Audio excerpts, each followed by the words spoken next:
makers of 1787. They're all Yale or just. Congratulations. All right. Unit 2, question 2. The Constitution makers of 1787 never forgot a central lesson about constitutional design, that a constitution grants power as well as limiting it. How and why does the Constitution provide for 3 competing but complementary branches of government? Why did the delegates enumerate the powers of Congress but fail to enumerate the powers of the executive and judicial branches in the same detail?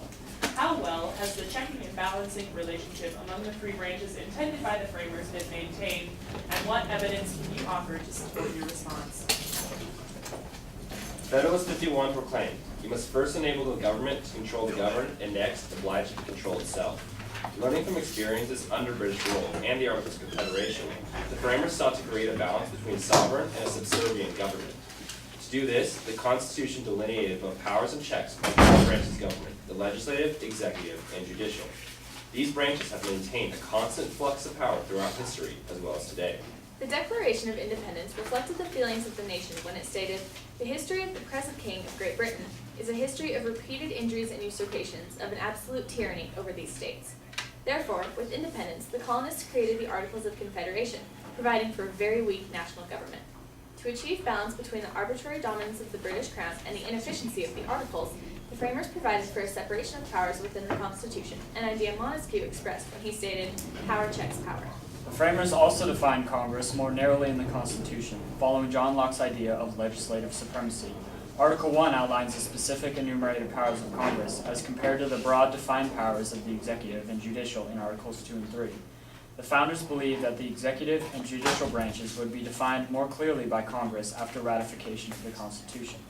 Additionally, abstract powers were given to the executive and judicial because many framers believed George Washington would establish the executive branch's proper role. As stated by John Adams in 1785, he was an exemplification of American character. And the judicial branch had centuries of British precedent, such as William Blackstone's codified common law, to follow. Checks and balances were, as described by Alexander Hamilton in Federalist 9, means and powerful means by which the excellences of republican government may be retained and its imperfections lessened.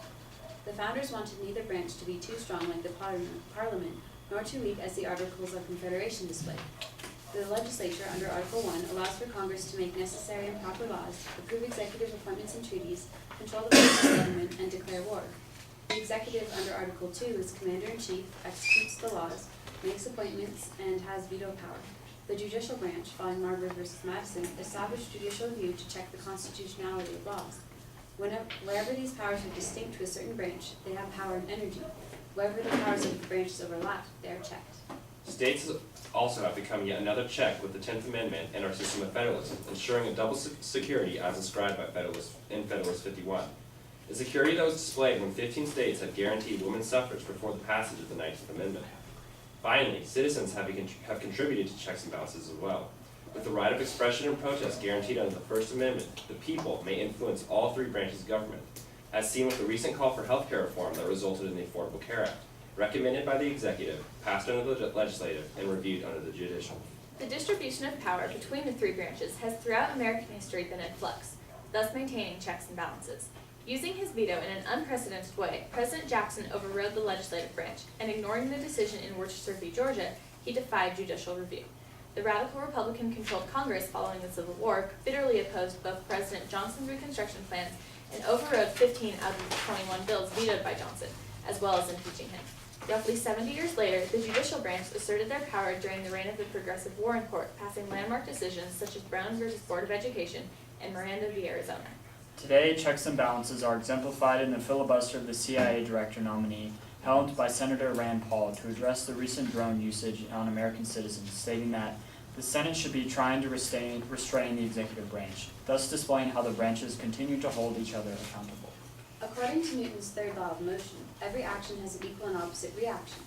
So have the branches both attained and surrendered power to maintain the system of checks and balances that the framers intended. They built a fence against tyranny, described by James Madison as the great barrier which defends the rights of the people. Thank you.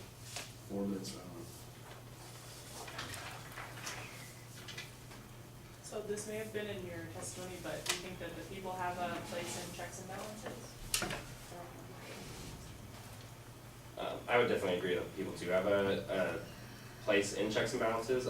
With the rights guaranteed under the First Amendment, people can constantly check the government and make sure that their rights are being guaranteed to them. And I think the perfect example of this is the civil rights movement, in which protests on the Washington Mall had led to the expansion of the rights to the African Americans.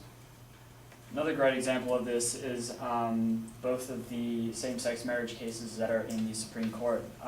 These originated with, of course, people who felt that their rights were being infringed on the federal level and then in California. So ultimately, the people can really petition the government and sometimes get to the Supreme Court and have landmark decisions.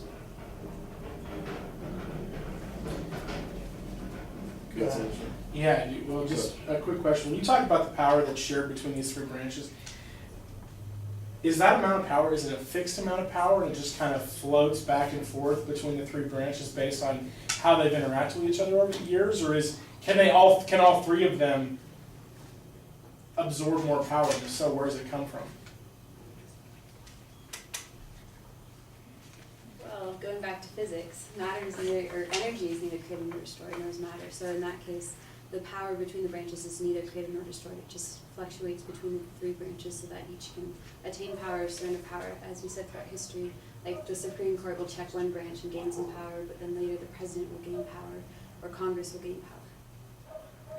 I think a great example of how all three branches can have a ton of power in a short amount of time is after 9/11, the president kind of declared war, which you're not allowed to do, so that was an increase in power.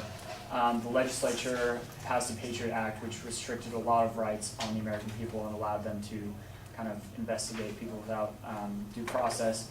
And then, of course, the judicial branch kind of, I don't know really how they did, but still, They reviewed it. yeah, they essentially reviewed it. But this was an example of how all branches came into power very quickly. But where's that power come from? Right? I mean, you said it can't be created, right? So it's got to come from somewhere. So where does it come from?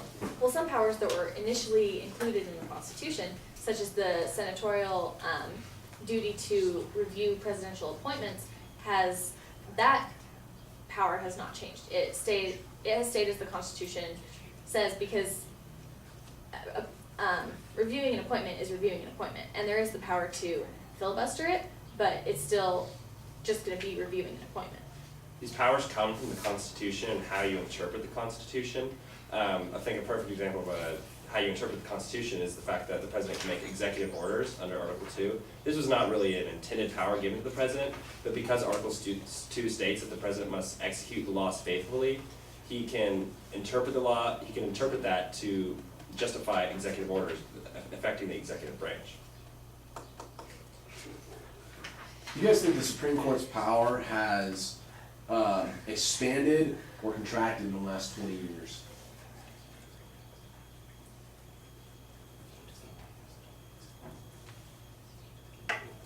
(1993 or so), 1990s and 2000s. Well, one instance where their power expanded, just in the sake of time and just immediacy, was in the Gore v. Bush case that decided the 2000 presidential election, because that was such an immediate and necessary decision that had to be made that their power just jumped, so they could make that decision. Another great example was the, I guess it was the Affordable Care Act case, where they were trying to decide whether or not it was constitutional. I think this was major because it would affect essentially the whole nation. It would affect whether or not the states could decide that they had to mandate health care, and then whether or not the people would have health care. So I think ultimately this was an example of how they had a lot of power in deciding what the nation would do with this health care crisis. In that instance, who did they ultimately decide the power lied with? The states. Yes. Is that it? Well, Because it was the, what did they decide? Tell me what they decided. Because if you think about what they decided, then you'll think about what they decided. How could the healthcare law be constitutional? The commerce, Wasn't it under the general welfare clause? or commerce law. What did they in essence determine it was? was Or what? the health of the people in the states.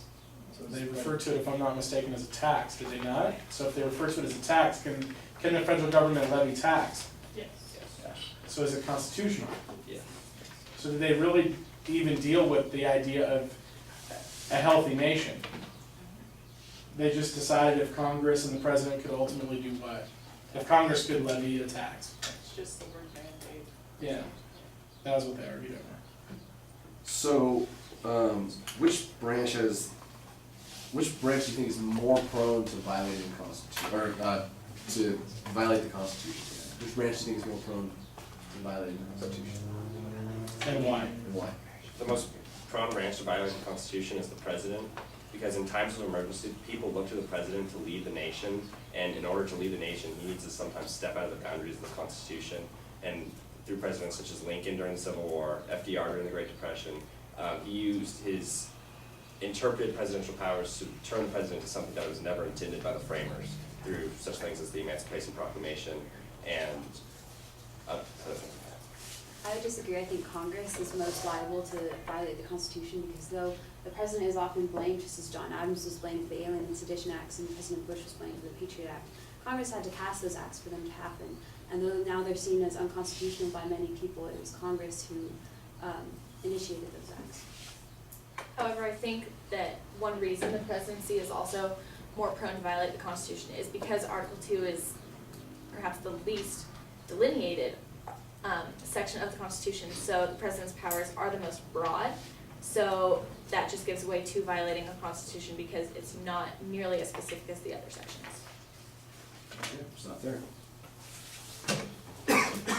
When you guys talk about, when I asked you about the idea that